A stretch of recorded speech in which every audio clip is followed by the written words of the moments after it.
आप सभी जानते हैं कि इस वक्त जो परमेश्वर के अभिषिक्त दास जो प्रॉफिट बजिंदर सिंह जी हैं, उनके ऊपर बहुत सारे केस चल रहे हैं, यहाँ तक कि उनको जेल भी भेज दिया गया है। तो आप में से बहुत सारे भाई बहन परेशान हैं और बहुत सारे खुशियाँ भी मना रहे हैं कि ये सारी चीज़ें अच्छे के लिए हुई है, हमें न्याय मिल गया है। लेकिन क्या आपको पता है कि जो परमेश्वर न्याय करते हैं वो कैसा होता है?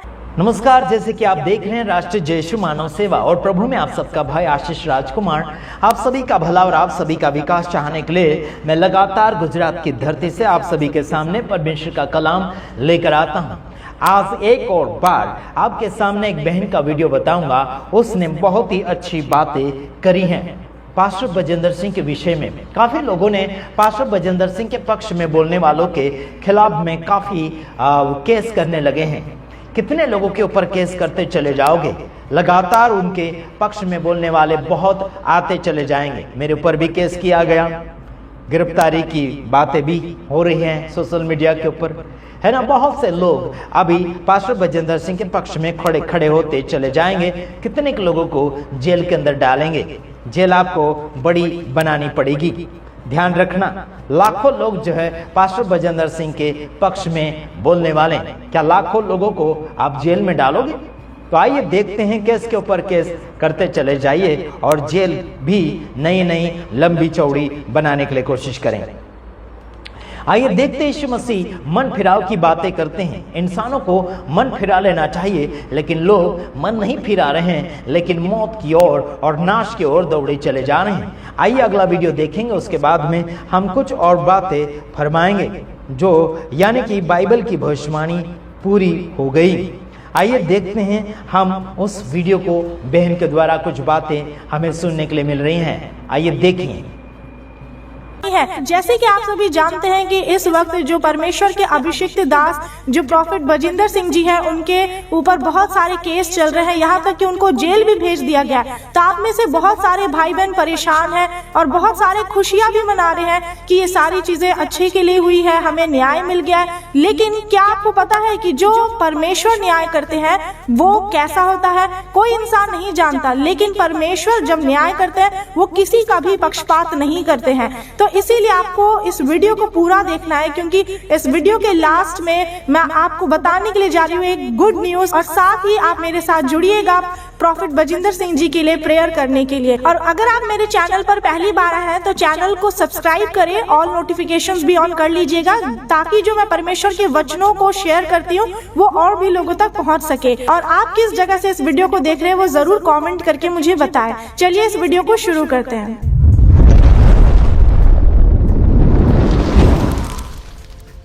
आज का ये वीडियो बहुत ही ज्यादा इम्पोर्टेंट है। क्यों इतना इम्पोर्टेंट वीडियो है? क्योंकि आपको पता है कि इस वक्त बहुत ज्यादा जो प्रॉफिट बजिंदर सिंह जी परमेश्वर के दास है, उनके ऊपर परेशानी आ गई है। लेकिन आपको दूसरों को देख करके हंसना नहीं है। जब आपके चाहे दुश्मनी क्यों ना हो, अगर वो गड्ढे में गिर जाते हैं और आप उन्हें देख करके मजाक बनाते हैं, हंसते हैं, तो ये सही बात नहीं है। ये परमेश्वर के वचन के अनुसार सही नहीं है, क्योंकि परमेश्वर चाहते हैं कि आप अपने दुश्मन से भी प्रेम करें और दुश्मनों के लिए भी प्रार्थना करें। लेकिन आप सोचेंगे कि दुश्मन तो इतना ज्यादा बुरे काम कर रहे हैं, गलत दोष लगा रहे हैं, तो हम उनके लिए प्रार्थना कैसे कर सकते हैं? अगर आपको ये भी लगता है कि जो परमेश्वर के बड़े दास है वो कभी गलती कर ही नहीं सकते, वो कभी पाप में गिर ही नहीं सकते, और जो पाप में गिर जाता है, जो गड्ढे में फंस जाता है, वो खुद को जो बचा नहीं पाता, वो परमेश्वर का दास नहीं हो सकता। तो मैं आपको एक वचन बताना चाहती हूँ। पहला कुरिन्थियों 12 अध्याय उसका 25 से 26 आयत, 1 Corinthians chapter 12 verses 25 to 26, ताकि देह में फूट ना पड़े परंतु अंग एक दूसरे की बराबर चिंता करे। इसमें साफ लिखा हुआ है कि हर अंग को एक दूसरे की चिंता करना चाहिए। लेकिन आप एक दूसरे की चिंता करते हैं? आप तो सोचते हैं कि वो परमेश्वर का दास है, गिर गया तो आप उसको मजाक बना देते हैं। लेकिन आपको ऐसा नहीं करना है, क्योंकि लिखा हुआ है कि हम सभी क्या है? हम सभी विश्वासी है और हम सब यीशु मसीह के देह के अंग है। और सारे जैसे हमारे शरीर में जो अंग है उसका अलग अलग काम होता है। जो कान है वो सुनने का काम करता है, वो आंख का काम नहीं कर सकता। लेकिन अगर आपका कान खराब हो जाएगा तो आपको पूरे शरीर में परेशानी रहेगी। ऐसा नहीं कि सिर्फ आपके कान में दर्द रहेगा। इसीलिए जब किसी मसीही भाई बहन के साथ, किसी परमेश्वर के दास के साथ गलत होता है तो आपको समझना है, उनके लिए आपको प्रार्थना करना है। ये नहीं कि आप सोचना है कि उनको परेशानी हो रहा है तो मुझे तो हो नहीं रहा है, तो ऐसा नहीं सोचना है कि मुझे कोई फर्क नहीं पड़ रहा। लिखा हुआ है बाइबल में कि हर एक अंग को बराबर दूसरे की चिंता करना। इसका मतलब है चिंता कैसे करना, आपको प्रार्थना करके। ये नहीं कि सिर्फ आपस में बस बातें कर रहे हैं, बस आप वीडियोस स्क्रॉल कर रहे हैं और देख रहे हैं कौन क्या बोल रहा है, कौन क्या कर रहा है। आप खुद का तो जीवन देख ही नहीं रहे, बस इधर उधर की बातों को सुन रहे हैं और बस दोष लगा रहे हैं और खुद ही न्याय कर रहे हैं कि कौन सही कौन गलत है। आप और मैं, कोई इंसान किसी इंसान का न्याय नहीं कर सकते हैं, पर सच्चे न्यायकर्ता परमेश्वर तो यहोवा परमेश्वर है। आगे वचन में क्या लिखा है, इसलिए यदि एक अंग दुख पाता है तो सब अंग उसके साथ दुख पाते हैं, और यदि एक अंग की बड़ाई होती है तो उसके साथ सब अंग आनंद मनाते हैं। आमीन। इसका मतलब है कि अगर किसी एक अंग को चोट लगता है तो सब पूरा शरीर ही एकदम वो हो जाता है, बिल्कुल दुखमय हो जाता है। और इसीलिए जब एक शरीर के अंग की बड़ाई की जाती है तो सब लोग आनंद मनाते हैं। लेकिन हम सब मसीह में इस वक्त क्या कर रहे हैं, कौन क्या कर रहा है, कौन झूठ बोल रहा है, अपने ही लोग जो होते हैं वो दुश्मन बन जाते हैं। क्यों? क्योंकि बाइबल में लिखा भी हुआ है कि तुम्हारे दुश्मन घर ही के लोग होंगे। तो जो आपके जानने वाले लोग हैं, चाहे वो आपके रिश्तेदार हो, कोई भी हो, दुश्मन घर ही के लोग होते हैं। क्योंकि जो बाहर का इंसानों से कोई फर्क नहीं पड़ेगा कि आप क्या कर रहे हैं। लेकिन जब कोई इंसान सही रास्ते पर चलता है, जब कोई बढ़ता है, तो लोग उसे रोकने के लिए आते हैं ताकि वो उन कामों को ना करे जो सही है।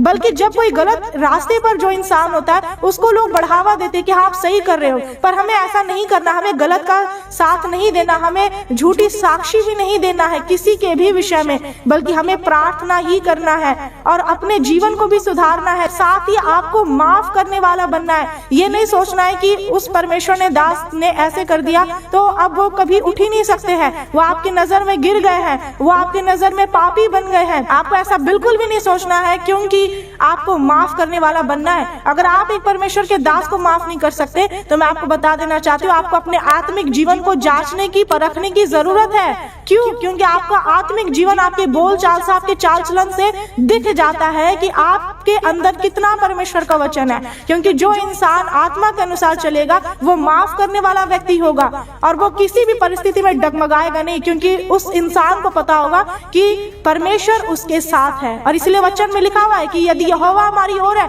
तो हमारा विरोधी कौन हो सकता है। फिर चाहे दुश्मन बहुत सारे भी उठ करके आ जाए विरोध में, या बहुत सारा दोष भी लगाने लग जाए, गिराने के लिए कोशिश करे, लेकिन वो गिरा नहीं पाएंगे, क्योंकि यहोवा हमारी ओर है। आमीन। आपको इस चीज को समझना, हम सभी इंसान हैं, चाहे कोई छोटा परमेश्वर का दास हो या बड़ा हो या कैसी भी दास दासी हो, लेकिन वो परमेश्वर के काम को तो कर रहे हैं, वो परमेश्वर का भय मान रहे हैं। और परमेश्वर के वचन में लिख दिया गया है कि जितने परमेश्वर के डरवैये हैं वो सभी आदर के योग्य समझे जाए। इसका मतलब उन सभी का आपको आदर करना है। लेकिन आप क्या सोचते हैं कि ये ज्यादा काम कर रहे हैं, ये कम कर रहे हैं, इनकी छोटी कलीसिया, बड़ी कलीसिया, आप लोगों को देख करके उनका आदर ना करें, बल्कि सभी को एक समान समझे। हम सब मसीह के देह के अंग हैं। अब मैं आपको बताना चाहती हूँ कि अगर आप सोच रहे हैं कि परमेश्वर के दासों के साथ अगर परमेश्वर साथ में है तो फिर भी परमेश्वर के दास कैसे गिर सकते हैं पाप में, वो कैसे मुसीबत में फंस सकते हैं, क्योंकि परमेश्वर तो सब कुछ करने की सामर्थ्य रखते हैं। तो मैं आपको बता देना चाहती हूँ, लूका 22 अध्याय 31 और 32 आयत में क्या लिखा है। Luke chapter 22 versus 31 and 32। यीशु मसीह कह रहे हैं, शिमोन, हे शिमोन,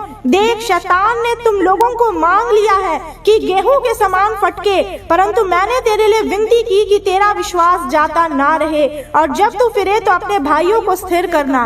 आमीन। इसका मतलब है कि यीशु मसीह साफ कह दे रहे हैं अपने चेले लोगों से, आज जितने भी परमेश्वर के दास दासी लोग हैं, सब लोगों को ये पता होना चाहिए कि शैतान ने मांग लिया है। शैतान ने मांग लिया है किस लिए? कि गेहूं के समान फटकने के लिए। इसका मतलब है कि शैतान भी बहुत भारी परीक्षा लेगा। परमेश्वर की तरफ से तो परीक्षा होती है, लेकिन शैतान भी परीक्षा लेगा।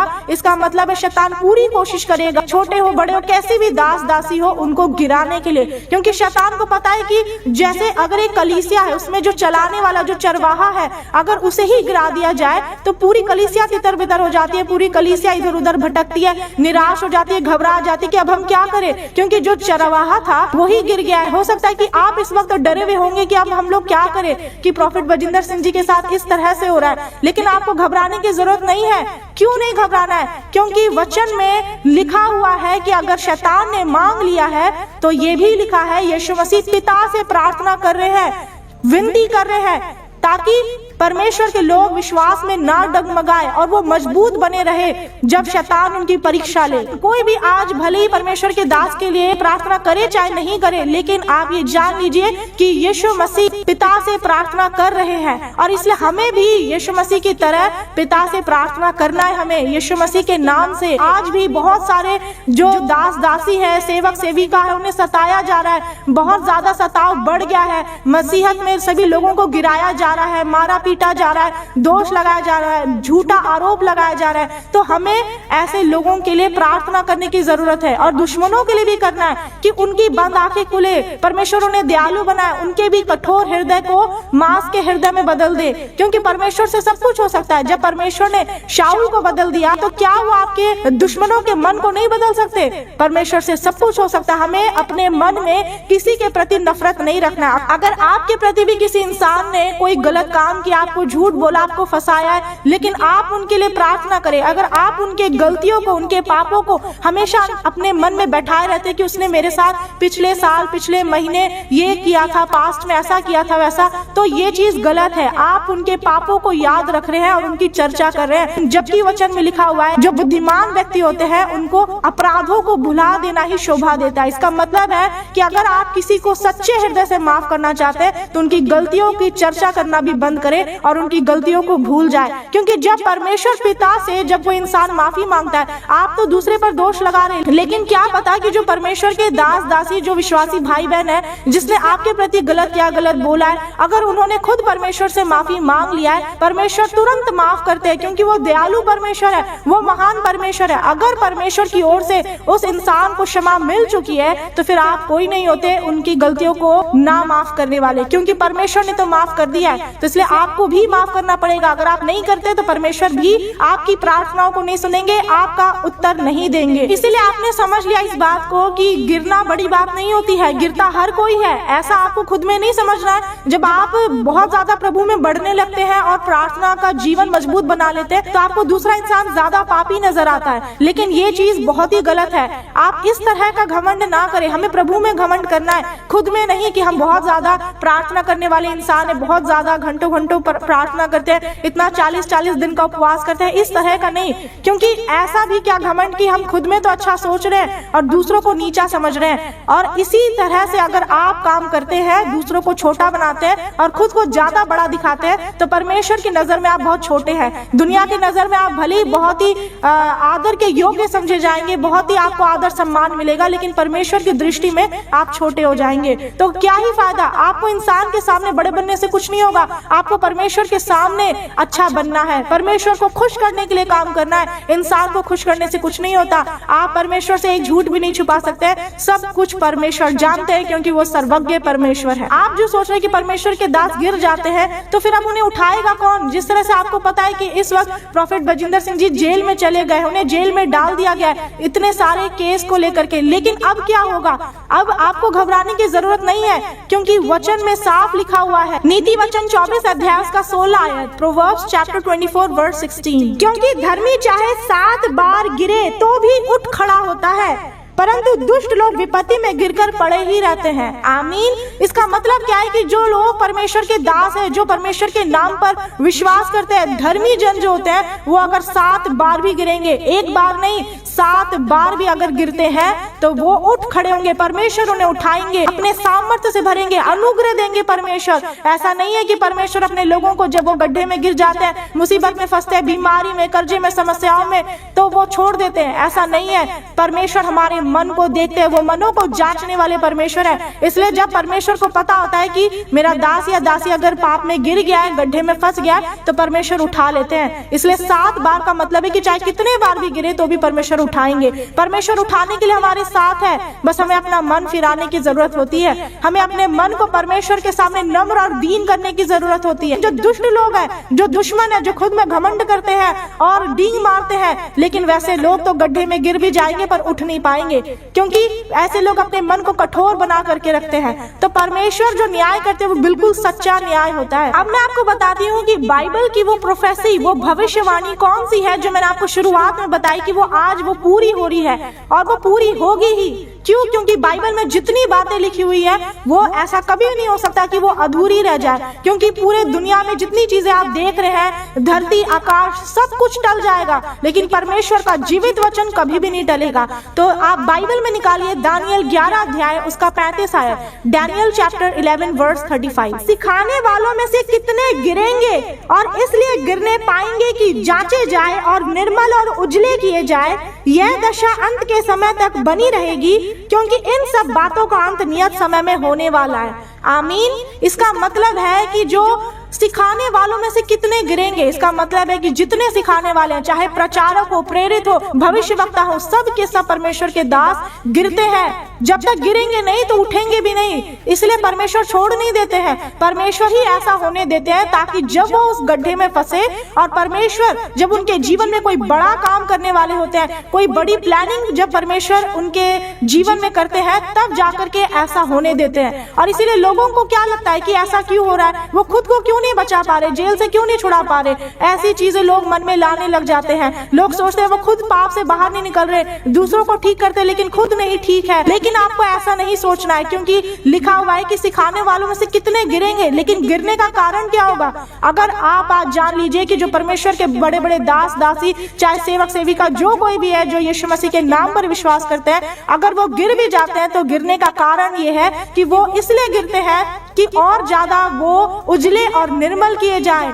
परमेश्वर उनके विश्वास को परखते हैं और ज्यादा उन्हें मजबूत बनाने के लिए, और इसीलिए परमेश्वर उन्हें और ज्यादा शक्ति सामर्थ से भर देते हैं, शक्तिशाली बनाते हैं, अपना अनुग्रह उन्हें देते हैं और परमेश्वर की दया उनके ऊपर होती है। तो आपको इस चीज को समझना है कि अगर परमेश्वर के दास आप कभी भी अगर देखते हैं कि वो गिर गए किसी भी कारणवश, और वो कोई गलत बात बोल दिए, झूठ बोल दिए, व्यभिचार कर दिए, किसी भी प्रकार का गलत काम किए, लेकिन आपको उनके पापों को नहीं देखना है, क्योंकि अगर उन्हें परमेश्वर की तरफ से क्षमा मिल चुकी है, अगर उनकी परीक्षा चल रही है, वो गिर भी गए हैं, तो आप ये जान लीजिए कि परमेश्वर उठाने के लिए साथ है। और यीशु मसीह पिता से प्रार्थना कर रहे हैं। ये कोई छोटी बात नहीं है, एक बहुत बड़ी बात है। परमेश्वर कुछ बड़ा जब करने वाले होते हैं तब ऐसा होता है। आपके साथ क्या होता है कि थोड़ा सा प्रॉब्लम आया, थोड़ी सी समस्याएं आई, आप घबरा जाते हैं कि ये कैसे हो गया, मैं कैसे बीमार पड़ गया, मेरा काम नहीं बन रहा, मेरा लोन पास नहीं हो रहा, मैं कर्जे से आजाद नहीं हो पा रहा, मैं ठीक नहीं हो पा रहा। थोड़ा सा प्रॉब्लम से आप घबरा जाते हैं, लेकिन जब परमेश्वर के दास लोगों को आप देखिए कि कितना ज्यादा दुख उठाते हैं, उसके बावजूद वो घबराते नहीं है,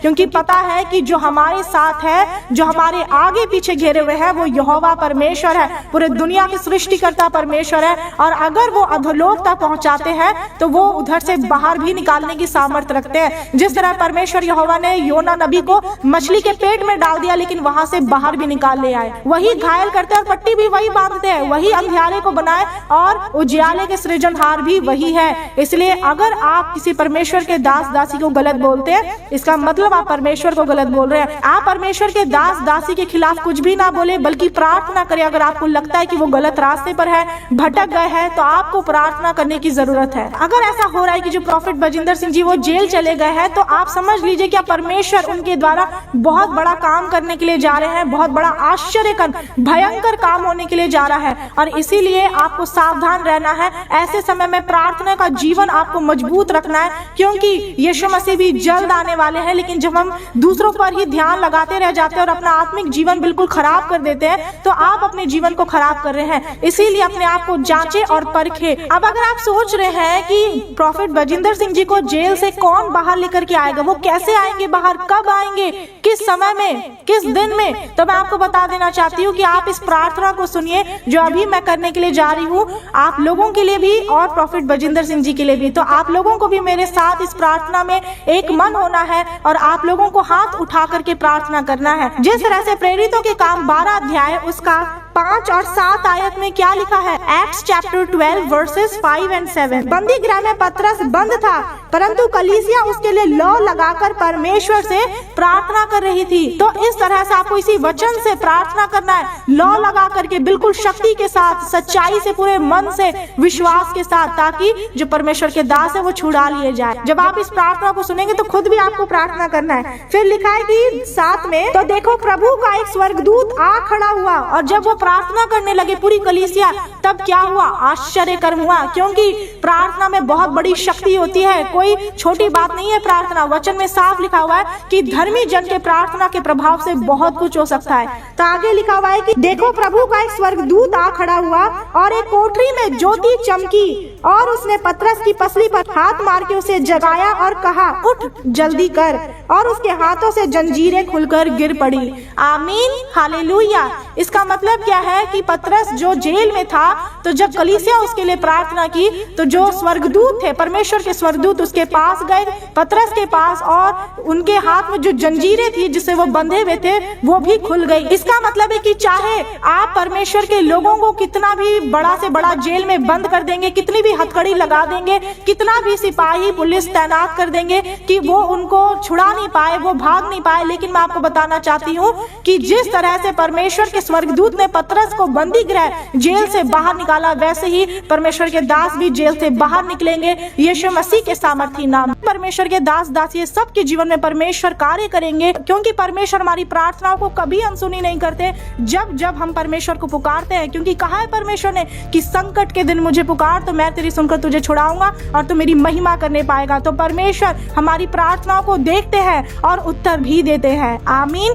तब आप मुझे कमेंट करके लिखे कि हम जीतेंगे, क्योंकि ये युद्ध जो आज हम सभी लड़ रहे हैं और जो परमेश्वर के दास लड़ रहे हैं, तो आपको ये लिखना है कमेंट करके कि हम जीतेंगे, क्योंकि जीत हमारी होगी, क्योंकि यहोवा हमारी ओर है। आमीन। और एक और लास्ट बात मैं आपको बताना चाहती हूँ कि आप लोग भी निरंतर प्रॉफिट बजिंदर सिंह जी जो परमेश्वर के अभिषिक्त दास है उनके लिए प्रार्थना करते रहे, और उनके परिवारों के लिए, उनके बच्चों के लिए और उनका जो सेवकाई है उनके लिए भी प्रार्थना करें, ताकि परमेश्वर का काम आगे बढ़ते जाए और सभी को परमेश्वर इस बुरे वक्त में शांति प्रदान करे। ज्यादा से ज्यादा आप इस वीडियो को पूरे लोगों तक पहुंचा दीजिए, सभी लोगों तक शेयर कर दीजिए। परमेश्वर का यह जीवित और शक्तिशाली वचन हर एक लोगों तक पहुंचना चाहिए। परमेश्वर आप सभी को आशीष दे। God bless you all.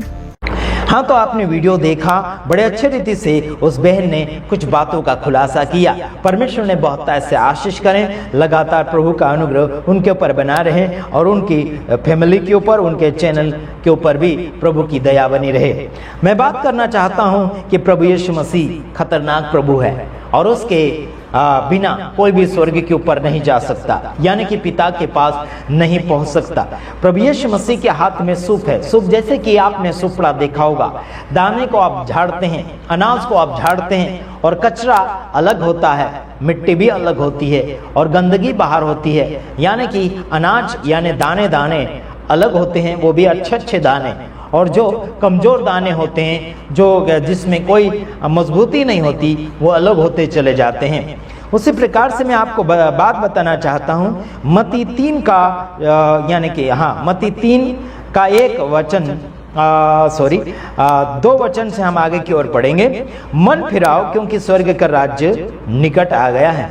ये यूहन्ना बपतिस्मा देने वाला व्यक्ति बोल रहा था कि मन फिराओ और स्वर्ग का राज्य निकट आ गया। यीशु मसीह भी कहते हैं, देखिए यहाँ पर मत्ती 4 का 17 में कहता है कि मन फिराओ क्योंकि स्वर्ग का राज्य निकट आया। बहुत से ऐसे समाचार आपको देखने मिलेंगे बाइबल के अंदर, ऐसे वचन जो मन फिराने की बात आई है। अब हम भी यही तो प्रचार करते हैं कि मन फिराओ, मन बदलो, जिंदगी बदलो, आगे की ओर बढ़ो। हाँ, यही, हाँ, क्योंकि स्वर्ग का राज्य निकट आ गया। यह वही है जिसकी चर्चा यशायाह भविष्यवक्ता के द्वारा की गई।